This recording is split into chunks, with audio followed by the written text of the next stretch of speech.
We're taking you to Boulder, Colorado, and Washington, the matchup. Saturday night, Mike Am and Yogi Roth inside our San Francisco studios. You had just said this to me before we started recording here. You said, it kind of feels weird. It does, because the last couple of years, we're talking about Washington competing for this North Division. Obviously, Oregon's already clinched that. It's a rebuild situation right now for Colorado.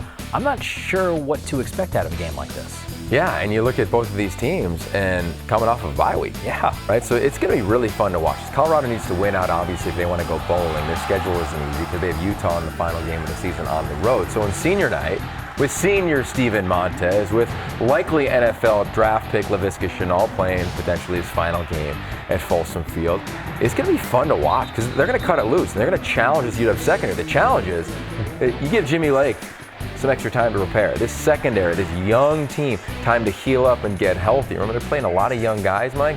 I think it's advantage Washington on the road. They should play their most efficient game, but we've seen Colorado play well at home, right? We saw it against the USC Trojans.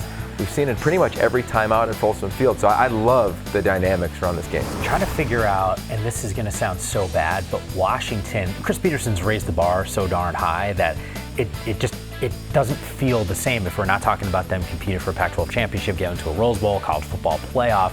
Just the motivation for this football team, like where is it right now, do you think? Well, I think this is why Chris Peterson's a top 5 coach in college football. Because you're right. I mean, you look at any team that's competed for championships historically, when they get in a situation where they're not, you know, you could say the bottom falls out in the season. Now, why are we playing? We're not playing for a Pac-12 title. We're not going to play in a New Year's Six Bowl. I mean, this has become the norm in Seattle. But Chris Peterson is a master motivator. I mean, he's going to have this team dialed in. I would not bet one dime on this team not being dialed in and focused. Now, it won't be easy because Colorado will challenge them athletically, but they should be able to run the football. Hunter Bryant should play one of his best games. The slot receivers should be able to get after the middle of this Colorado defense. So I can't wait because it's a good point. Like if things don't go well early on, how does this game shake out if you're a Washington fan? I don't know. Well, when the game is done, you're going to be in studio with me. We got everyone covered. Pac-12 Network, you do not want to miss Final Score.